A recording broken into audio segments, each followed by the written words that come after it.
YouTube চ্যানেলে তোমাদের স্বাগত জানাই। অনেকদিন পর ইউটিউব চ্যানেলে আসলাম তোমাদের কথা ভেবে। সামনে এইচএস এক্সামিনেশনের জন্য তোমাদের কাছে আমি উপস্থাপন করব কিছু ভিডিও, যেগুলো তোমরা উপকৃত হবে। তার আগে তোমরা যদি পারো চ্যানেলটাকে অবশ্যই সাবস্ক্রাইব করে দিও। Commerce classes with Birbal sir. তোমাদের এতদিন বিকমের টপিকস অ্যাকাউন্টেন্সি বা কস্টিং বা ট্যাক্স দিয়েছি, ভিডিও আপলোড করেছি। এখন যেহেতু সামনে এইচএস পরীক্ষা, BCom third semester, fifth semester চলছে, তারপরে ফার্স্ট সেমিস্টার হবে, সব ভিডিওই আমি এক এক করে আপলোড করব।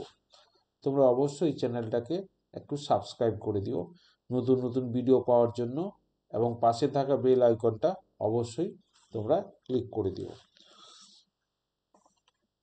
যেটা আমাদের দরকার এখন, সেটা হচ্ছে আমরা অ্যাকাউন্টেন্সি সাবজেক্ট যেটা আছে, সেই অ্যাকাউন্টেন্সি সাবজেক্টটা আমরা একটুকু এমসিকিউ করব। হ্যাঁ, এখান থেকে ইয়ারের আমি 2000 সম্ভবত 19 যেটা আছে সেটা করে দেবো। 2019 যেটা আছে সেটা আমরা করব। তা সেই ক্ষেত্রে যদি আমরা করি, তাহলে আমরা বুঝতে হবে যে এখান থেকে কিন্তু অনেকগুলো আমরা সহজে এমসিকিউ পেয়ে যাব। কেমন? সহজে এমসিকিউ আমরা পেয়ে যাব। সেই এমসিকিউগুলো আমরা একটু সলভ করার চেষ্টা করব। এটা হচ্ছে 2019 এমসিকিউ অ্যাকাউন্টেন্সি। দেখো, প্রথম এমসিকিউটা কি আছে? অংশীদারি চুক্তির কি আছে? অবর্তমানে অংশীদাররা যা পাওয়ার অধিকারী তা হলো কি? এখানে দেখো, অংশীদারি চুক্তি আমরা যে পার্টনারশিপ ডিডে দেখেছি, যেগুলো আমাদের চুক্তিতে উল্লেখ থাকবে সেই বিষয়গুলোই আমরা পাওয়ার অধিকার, অর্থাৎ অংশীদাররা সেই বিষয়গুলোই পাওয়ার অধিকারী। কিন্তু এখানে অংশীদারি চুক্তিতে উল্লেখ থাকবে না, অবর্তমান মানে চুক্তিতে কোনো কিছু উল্লেখ থাকবে না, কিন্তু কোনটা পাবে? সেক্ষেত্রেও তারা কিন্তু চুক্তিতে উল্লেখ থাক বা না থাক, যদি লোন টেকেন করি, তাহলে কিন্তু সেই ঋণের ওপর অর্থাৎ লোনের ওপর সুদ তারা কি করবে? পাবে সব সময়ের জন্য। ঠিক আছে, অংশীদারের চুক্তি থাকুক বা না থাকুক, যদি অ্যাডভান্স বা লোন নেওয়া হয়, তাহলে সেক্ষেত্রে কিন্তু কি হবে বলো? ইন্টারেস্ট অন লোন, সব সময় ঋণের ওপর সুদ হবে। অর্থাৎ যদি লোন দিয়ে থাকে পার্টনারশিপ বিজনেসকে, সেক্ষেত্রে কিন্তু ইন্টারেস্ট অন লোনটা অবশ্যই তারা পাবে। আচ্ছা, তারপর এটা দেখো, এবিসি 2 নম্বর, এবিসি এবং ডি অংশীদারি হিসাবে সমান অনুপাতে লাভ ক্ষতি বন্টন পায়। প্রফিট শেয়ারিং রেশিও কত?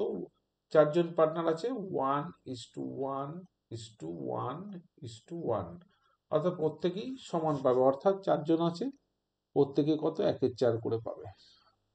এবারে দেখো, তাদের লাভ ক্ষতির অনুপাত কত?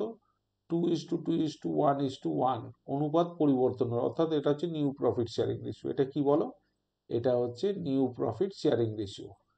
সি ত্যাগের পরিমাণ কত, মানে স্যাক্রিফাইসিং কত? আমরা স্যাক্রিফাইসিং রেশিও মানে কি জানি? স্যাক্রিফাইসিং রেশিও জানি old minus new, old ratio minus new ratio, তাই তো? এক্ষেত্রে একটা সি এর বলেছে, সি এর ত্যাগের অনুপাত কত? তাহলে সেই ক্ষেত্রে আমরা কি করব?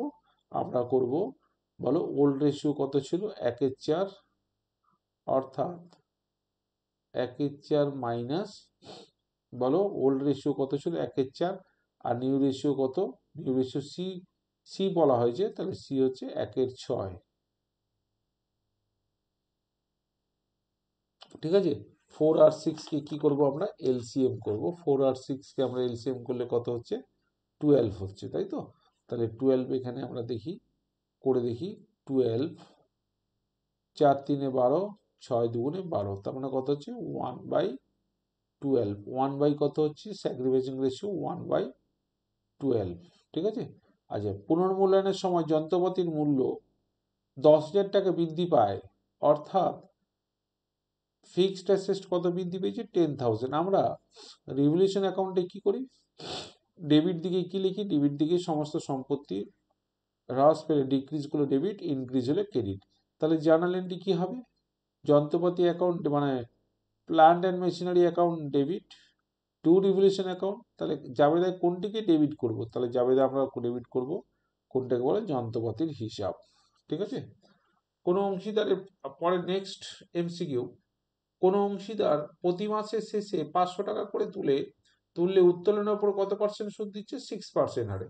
তাহলে সুদ কত হবে? তাহলে এটা আমরা কি করব, আমরা জানি at the end of the year each of the end of the year, যদি drawings at the end of the year করি তাহলে কত হচ্ছে 5.5/12, তাই তো? এটা আমরা জানি। বিগিনিং হলে কত হয়? এটা এন্ড।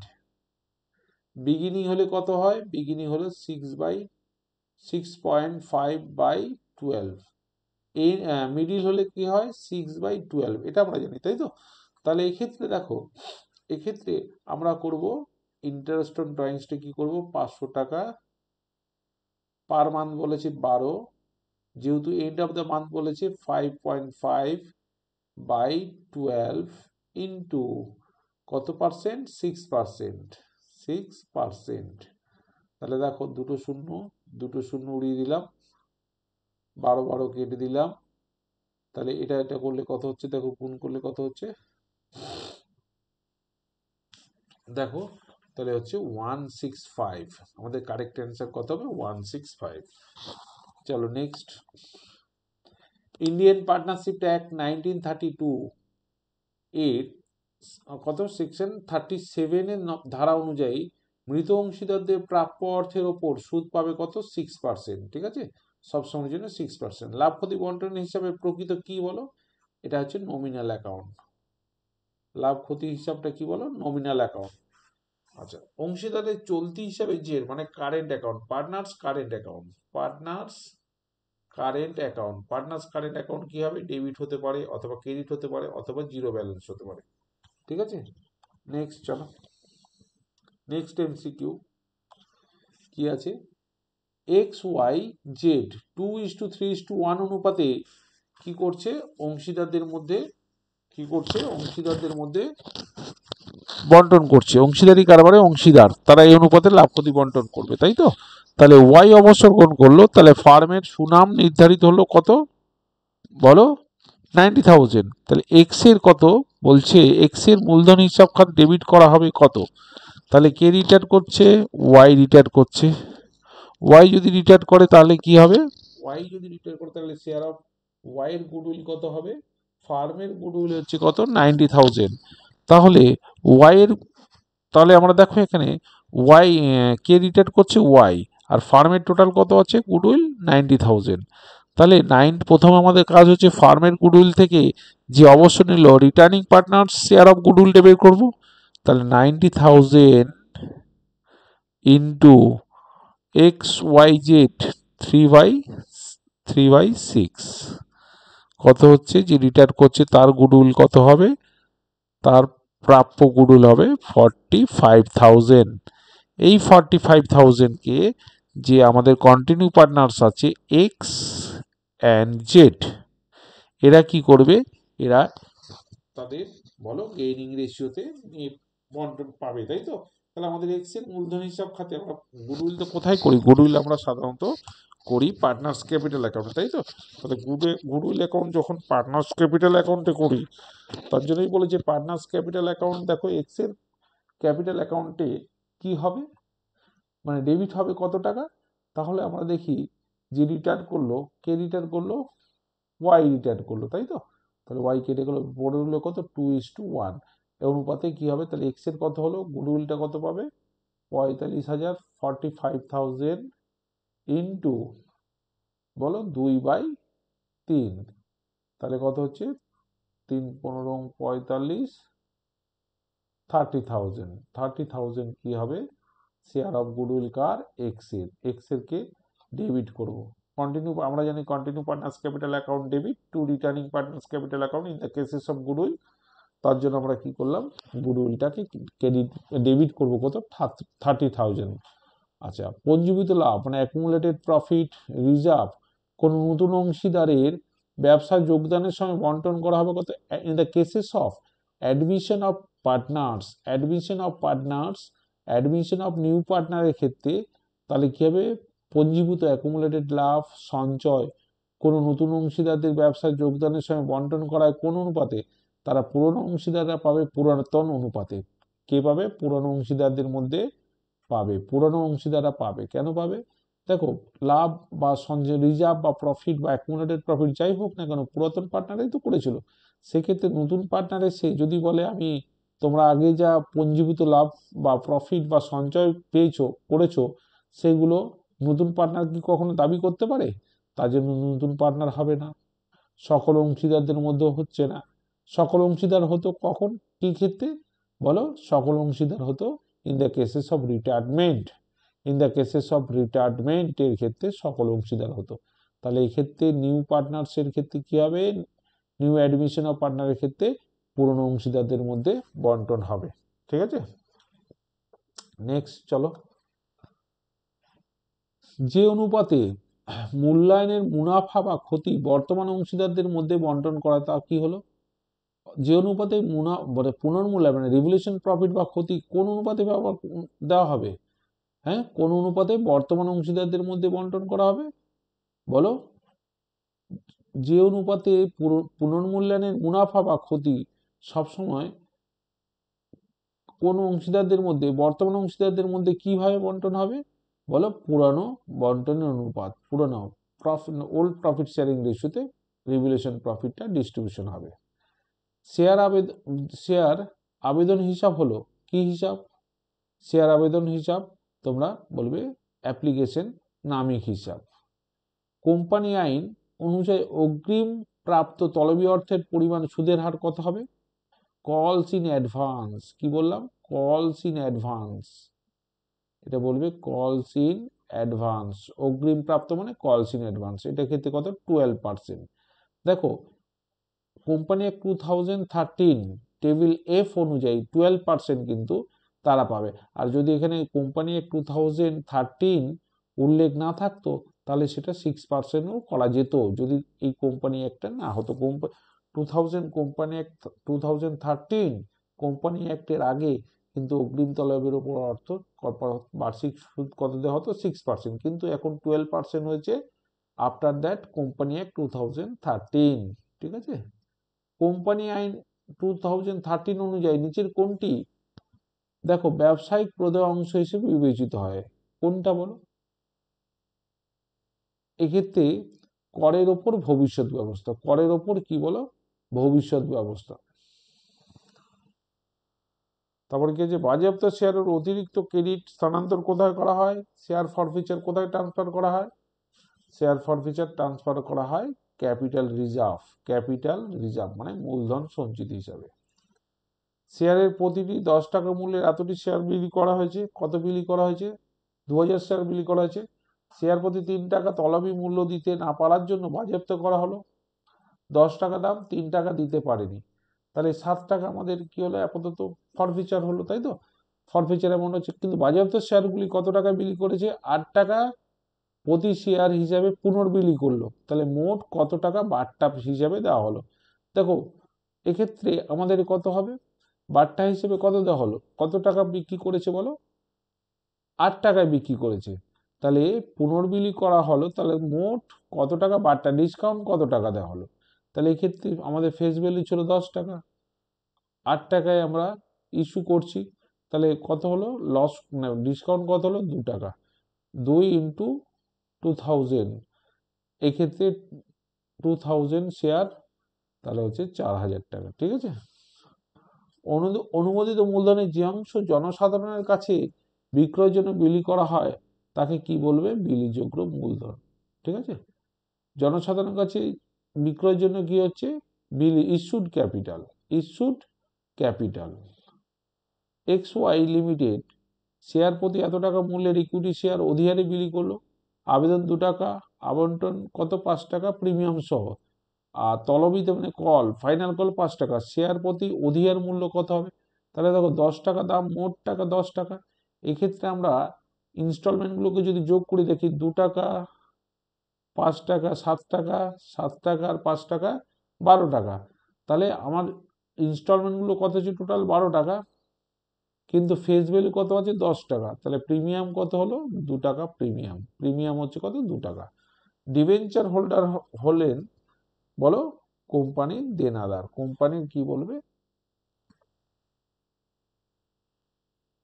কোম্পানি পাওনাদার, ঠিক আছে, কোম্পানি পাওনাদার ক্রেডিটার্স। আচ্ছা, সঠিক বিকল্পটি উত্তর দাও। দেখো 20,000 টাকা লভ্যাংশ প্রদান মানে ডিভিডেন্ড পেড। অ্যাকাউন্টিং স্ট্যান্ডার্ড 3 মানে আমরা জানি ক্যাশ ফ্লো স্টেটমেন্ট, অর্থাৎ কোন নগদ প্রবাহের অন্তর্ভুক্ত। 20,000 টাকা আমার যখন লভ্যাংশ দেবো সেটা সবসময় ফিনান্সিয়াল অ্যাক্টিভিটিস হবে, কি হবে অর্থ সংক্রান্ত নগদ হিসাব।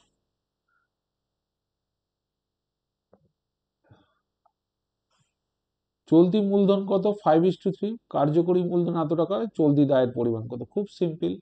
তাহলে চলতি দায় কত, আমাদের এখান থেকে আমরা কি করব, শর্টকাট পদ্ধতি অ্যাপ্লাই করেও করতে পারি বা বড় করেও করতে পারি। চলতি অনুপাত মানে কি, current assets CA by CL, ঠিক আছে। চলতি অনুপাত মানে কারেন্ট রেশিও কত হচ্ছে 5/3। এখানে কার্যকরী মূলধন দেখো দিয়ে দিয়েছে কত 2,40,000। তাহলে আমাদের এটা শর্টকাট পদ্ধতি আমরা অ্যাপ্লাই করব। তাই 2x, তাহলে হচ্ছে 2x = 2,40,000, তাহলে কত হচ্ছে 1,20,000 ইন্টু কি চেয়েছে দায়, চলতি দায় চেয়েছে তাই তো, ইন্টু 3, তাহলে কত হচ্ছে 3,60,000। 3,60,000 কি করে পেলাম, অতি সহজে এটা করবে। দেখো 5x আর 3x, 5x আর 3x, 5x থেকে আমি ধরলাম 5x, একটা আছে 3x ইকুয়াল টু কত 2,40,000। তাহলে 5x থেকে 3x বাদ দিলে 2x হচ্ছে, 2x ইকুয়াল টু কত 2,40,000। x ইকুয়াল টু কত 2,40,000 ডিভাইডেড বাই 2, তাহলে 1,20,000। 1,20,000কে 3 দিয়ে গুণ করলে আমরা কি পেয়ে যাব, কারেন্ট লায়াবিলিটিস পেয়ে যাব। দেখো মোট মুনাফার কি বলেছে, মোট মুনাফার অনুপাত ক্রয় মূল্যের কত পার্সেন্ট, মানে কস্টের উপরে কত 25%। তাহলে বিক্রয় মূল্য যদি এত টাকা হয় তাহলে ক্রয় মূল্য কত টাকা। তাহলে আমরা এখানে গ্রস প্রফিট সেল থেকে আমি গ্রস প্রফিট বাদ দিলেই আমি কি পেয়ে যাব, কস্ট পেয়ে যাব, তাই তো। তাহলে এখানে ক্রয় মূল্যের ওপরে প্রফিট কত আছে 25%, কত আছে 25% অন কস্ট। অন কস্ট তার মানে হচ্ছে 1/4 অন কস্ট, তাহলে কি হবে 1/5 on sell. 1/5 into 6 lakh, 6 lakh into 1/5, 1,20,000 হচ্ছে গ্রস প্রফিট। জিপি কত বেরোলো 1,20,000। তাহলে 6 লাখ থেকে আমি জিপিটা বাদ দেবো কত 1,20,000, তাহলে 4,80,000 হচ্ছে আমার কি বলো ক্রয়ের পরিমাণ। পারচেস কস্ট প্রাইস মানে ক্রয় মূল্য কত 4,80,000। মজুদ পণ্যের আবর্তন অনুপাত কি হবে, মানে এটা মজুদ পণ্যের আবর্তন মানে হচ্ছে stock turnover ratio. Stock turnover বলো, stock turnover ratio. Stock turnover ratio সূত্র cost of goods sold by average inventory বা এভারেজ স্টক। ইনভেন্টরিকে স্টক বলা হয়। দেনাদারগণের আবর্তন অনুপাত নির্ণয় করা হয়।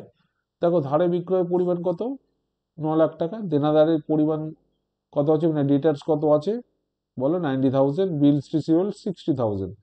তাহলে আমাদের এখানে কি বলেছে, debtors turnover ratio. Debtors turnover রেশিওর ফর্মুলা কি, credit sales, credit sales by average debtors. Credit sale by average debtors, credit sale by average debtors. তাহলে আমাদের কি হলো, credit sale by average debtors করলে তাহলে আমাদের কি হবে, ক্রেডিট সেল কত ছিল বলো 9 লাখ, ডিভাইডেড অ্যাভারেজ ডেটার্স কত, bills receivable is a part of average debtors and debtors হচ্ছে 90,000, বিলস রিসিভেবল 60,000। দুটোকে যোগ করলে কত হচ্ছে 15 লাখ, 1,15,000 কে 2 দিয়ে ভাগ করলে করো 75,000। 9 লাখকে 75,000 দিয়ে ভাগ করো, যেটা হবে সেটাই তার অ্যান্সার, ঠিক আছে। আর্থিক বিবরণী বিশ্লেষণের কৌশল কোনটি, দেখো আর্থিক বিশ্লেষণের কৌশল, technique of financial system analysis, এটা হচ্ছে বলো গতি প্রকৃতি বিশ্লেষণ। ঠিক আছে, ট্রেন্ড অ্যানালাইসিস বলা হয়, ট্রেন্ড অ্যানালাইসিস বিকমে কি তোমরা পড়বে। ঠিক আছে, তাহলে তোমাদের মোটামুটি একটা এমসিকিউ সম্পর্কে ধারণা দেওয়া হলো। এইগুলো একটু তোমরা দেখে যেও বা করে নিও। এই 24খানা এমসিকিউ কিন্তু তোমাদের এক্সামে আসার মতো আমি করলাম। আরও আমি তোমাদের কি এইচএসে যা যা বিষয় থাকবে অল্প সময়ের মধ্যে আমি দেওয়ার চেষ্টা করব। ঠিক আছে, এইগুলো তোমরা একটু ভালো করে দেখে যেও। এমসিকিউগুলো খুব ভালো, মানে এখানে তোমরা যদি মোটামুটি 24 তুলে নিতে পারো তাহলে কিন্তু লেটার মার্কস পাও খুব সহজ হয়ে যাবে। ঠিক আছে, এইগুলো তোমরা মোটামুটি এই ইয়ারগুলো আমি দিতে থাকবো বা দেব। তোমরা অবশ্যই commerce classes with Birbal sir এটাকে, এই চ্যানেলটাকে অবশ্যই একটু সাবস্ক্রাইব করে দিও, তাহলে পরবর্তী ভিডিওগুলো তোমরা পেয়ে যাবে। ঠিক আছে, তোমরা পরবর্তী ভিডিওগুলো সবই পেয়ে যাবে। এবং আমার এই ইউটিউব চ্যানেলের ডেসক্রিপশানে, হ্যাঁ, টেলিগ্রাম চ্যানেলের লিঙ্ক দেওয়া আছে, তোমরা টেলিগ্রাম চ্যানেলের লিঙ্কগুলো পেয়ে গেলে তোমরা পিডিএফগুলো পেয়ে যাবে। ঠিক আছে, তাহলে আজকে এই পর্যন্ত রাখি, পরে আবার তোমাদের সাথে দেখা হবে।